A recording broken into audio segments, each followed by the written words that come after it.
बीज लगाए पर पौधे नहीं आए, पौधे आए तो फूल नहीं आए, और फूल आए तो फल नहीं आए। तो देख सकते हैं एक ही पौधे में ढेर सारे बैंगन। तो कैसे हम इतने ज़्यादा बैंगन एक ही पौधे से लेते हैं, कैसे पौधे को बड़ा करते हैं, और कौन सी खाद देते हैं कि जो फूल है वो आने वाले टाइम पर बैंगन में बदल सके, और कैसे हम छोटे छोटे पौधों से भी ढेर सारे बैंगन ले सकते हैं। तो चलिए आज की वीडियो में मैं आपको बताने वाला हूं कि कौन सी खाद, कौन सा फर्टिलाइजर कब दिया जाता है ताकि इतना अच्छा रिजल्ट जो है हमें देखने को मिलता है। जैसे कि आप देखेंगे ये 1 साल पुराना पौधा है, और आप देखेंगे इसमें बैंगन कितने ज़्यादा लगे हैं। 1 बैंगन, यहाँ 2 बैंगन, 3 बैंगन, 4 बैंगन, 5 बैंगन, 6 बैंगन, 7 बैंगन, 8 बैंगन एक ही पौधे में लगे हैं। और इसी के साथ साथ मैंने इसकी प्रूनिंग भी की है। और एक ही पौधा नहीं, मेरे पास इसके 7 से 8 पौधे हैं, और सभी पौधों में आप बैंगन देखेंगे तो कितने ज़्यादा बैंगन इसमें लगे हुए हैं। तो चलिए, मेरे चैनल पे पहली बार आए हैं तो चैनल को सब्सक्राइब कीजिएगा और बेल आइकन को भी प्रेस कीजिएगा। सबसे पहले बात करेंगे सीड कब लगाएं और किस तरीके से लगाएं कि वो जल्दी जर्मिनेट हो जाएं और हमें एक हेल्दी पौधा मिले।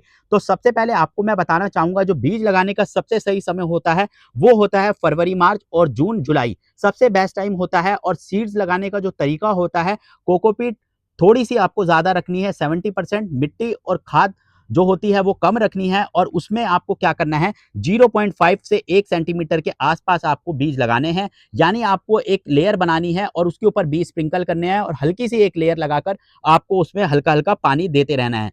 पौधे में आपकी नमी बनी रहेगी तो पौधा जल्दी जर्मिनेट होगा।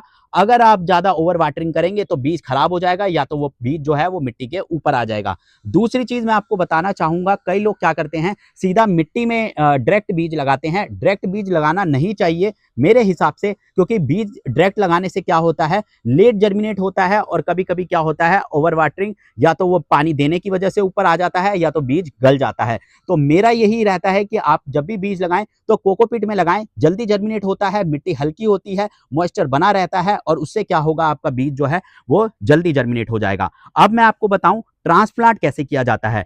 ट्रांसप्लांट करते समय भी कई लोग गलती करते हैं। क्या गलती करते हैं, जब पौधा इतना सा होता है जिसमें 2 से 4 लीव्स आती हैं, तब क्या करते हैं, आप पौधा निकालते हैं और इसको ट्रांसप्लांट कर देते हैं। इस समय क्या होता है, जब तक आपके पौधे में ट्रू लीव्स ना आ जाएं, यानी 4 से 5 पत्तियां ना आ जाएं, तब तक आपको इसको ट्रांसप्लांट नहीं करना है। अगर आप इस स्टेज पे इसको ट्रांसप्लांट कर देंगे, तब क्या होगा, पौधा शॉक में चला जाएगा। क्यों? क्योंकि पौधा अभी छोटा है, बड़ा नहीं हुआ है, और ना ही उसमें ट्रू लीव्स आई हैं। ट्रांसप्लांट करते समय पौधे को हमेशा ध्यान रखना है, हल्की सी गहराई पे बैंगन के पौधे को लगाया जाता है। इसके पीछे का रीजन ये होता है, बैंगन का जो पौधा होता है वो 3 से 4 साल तक चलता है, और बैंगन का पौधे को जड़ें बहुत मजबूत बनानी पड़ती है, क्योंकि ऊपर बहुत वजन होता है। दूसरा, इसमें जो बैंगन का साइज होता है काफी ज्यादा भारी होता है, और जब हवा चलती है तो क्या होता है, पौधा इधर से उधर गिरता है और रूट डिस्टर्ब हो जाता है। तो जब भी पौधे में ट्रू लीव्स आ जाएं, उसी के बाद पौधे को ट्रांसप्लांट करना है। अब पौधे के ट्रांसप्लांट आपने कर दिया है, और अब पौधे को बड़ा कैसे किया जाए, उसमें से फल कैसे लिया जाए,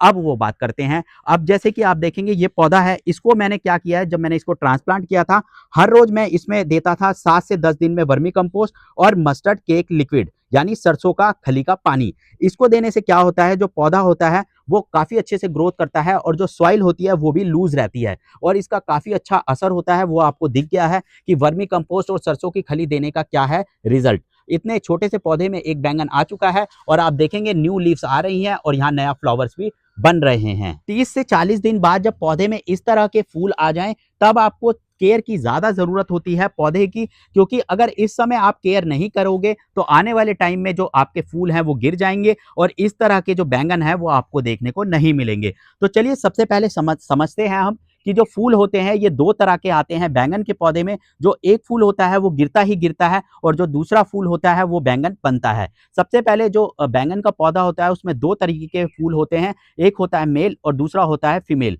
फीमेल जो फूल होता है वही बैंगन बनता है, और फीमेल की पहचान होती है येलो पार्ट, और बीच में होता है ग्रीन पार्ट। ये जो ग्रीन पार्ट देख रहे हैं यही आगे जाके बैंगन बनेगा। अगर आपका ये फूल नहीं गिरता है तो पौधा स्वस्थ है, और अगर आपका ये फूल गिर जाता है तो समझ जाइए कि पौधे में कुछ दिक्कत है। तो कौन सी दिक्कत होती है, क्या चीज देनी चाहिए पौधे की? पौधे को कि ये जो फूल है ये गिरे ना और आने वाले टाइम में इस तरह के बैंगन आपको देखने को मिले। तो सबसे पहले आपको मैं बताना चाहूँगा 30 से 40 दिन बाद आपको इसमें देना होता है बनाना पील फर्टिलाइज़र, जो कि पोटेशियम का काम करता है। साथ ही आप मस्टर्ड के एक लिक्विड भी दे सकते हैं, जो सरसों का खली का पानी होता है।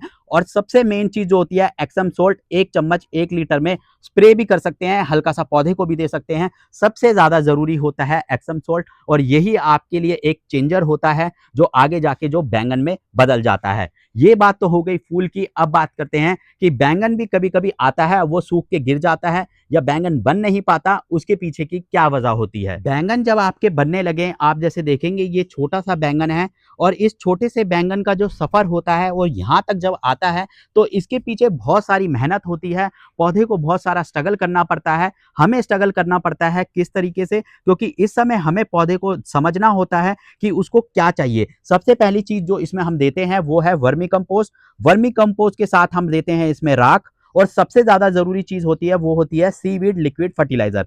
क्यों देना चाहिए सीवीड? क्योंकि उसमें बहुत सारे iron, potassium, nitrogen, zinc, copper ऐसी चीज़ें होती हैं जो कि पौधे को स्ट्रॉन्ग बनाती है, और उसी स्ट्रॉन्ग की वजह से हमारे पौधे में 8 से 10 बैंगन एक ही पौधे में आपको देखने को मिल रहे होंगे। मैं थोड़ा-सा कैमरा दूर करूँ तो देखिए आप कितने ज़्यादा बैंगन इसमें एक ही पौधे में लगे हुए हैं। साथ ही इसमें एनपीके देते हैं, पर एनपीके देने का तरीका थोड़ा अलग होता है बैंगन के पौधे में। कई लोग यही गलती करते हैं, और मैं हर गार्डनर को यही समझाता हूँ हर वीडियो में कि लो नाइट्रोजन देनी चाहिए और हाई पोटेशियम देना चाहिए। लो नाइट्रोजन का मतलब है कि गोबर की खाद कम देनी चाहिए। गोबर की खाद देने से क्या होता है, पत्ते हरे होते हैं और जो फल हैं वो गिरने लग जाएंगे, और जो फूल हैं वो गिरने लग जाएंगे, और पत्ते जो हैं वो पूरे हरे हो जाएंगे।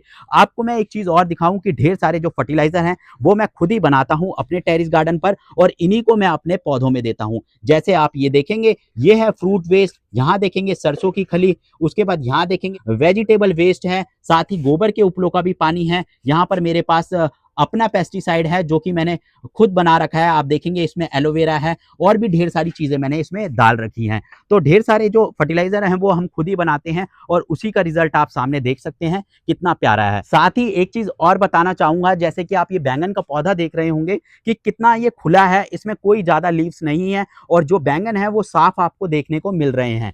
अगर कल को इसमें कोई कीड़ा भी लगता है तो मुझे जल्दी से सामने ही दिख जाएगा जब मैं पानी दे रहा हूँ। तो इसके पीछे का रीज़न होता है 7 से 8 दिन में रोज इसकी प्रूनिंग करी जाती है। जैसे आप देखेंगे इतनी सारी लीव्स मैंने निकाली हैं, यहाँ देखेंगे ब्रांचेस मैंने निकाली हैं, पौधे की अच्छे से छटाई करी है, और आप इस पौधे में भी देखेंगे तो कितने ज़्यादा बैंगन हैं जो लग रहे हैं। तो यही होता है, पौधे की अच्छी सी केयर करनी पड़ती है, तभी इतना अच्छा रिजल्ट जो हमें देखने को मिलता है। एक चीज़ और मैं आपको बताना चाहूँगा, जब 40 डिग्री से टेम्परेचर ऊपर हो जाता है तो जो फूल होते हैं वो ऑटोमेटिक गिरते ही गिरते हैं, तो उनको कोई नहीं रोक सकता। अगर टेम्परेचर ज़्यादा होगा तो आप ऐसा शेड लगा सकते हैं, टेम्परेचर को कंट्रोल कर सकते हैं, और जो फूल हैं वो आने वाले टाइम में ये छोटे-छोटे बैंगन बन जाएँगे। एक चीज़ और बताना चाहूँगा, पानी देते समय बहुत सारी लोग गलती करते हैं। कभी भी बैंगन को ज़्यादा पानी नहीं देना चाहिए। बैंगन को ज़्यादा पानी बिल्कुल नहीं पसंद होता। हल्की सी मिट्टी में मॉइस्चर रहना चाहिए। जैसे आप ये देखेंगे कि ये मॉइस्चर बना हुआ है, और ये पौधे के लिए सबसे परफेक्ट होता है, और तभी आपको ऐसे बैंगन देखने को मिलेंगे। तो आई होप आपको वीडियो बहुत पसंद आई होगी। वीडियो पसंद आए तो क्या करना है, लाइक शेयर एंड सब्सक्राइब। मिलते हैं नेक्स्ट वीडियो में, तब तक के लिए जय श्री राधे दोस्तों।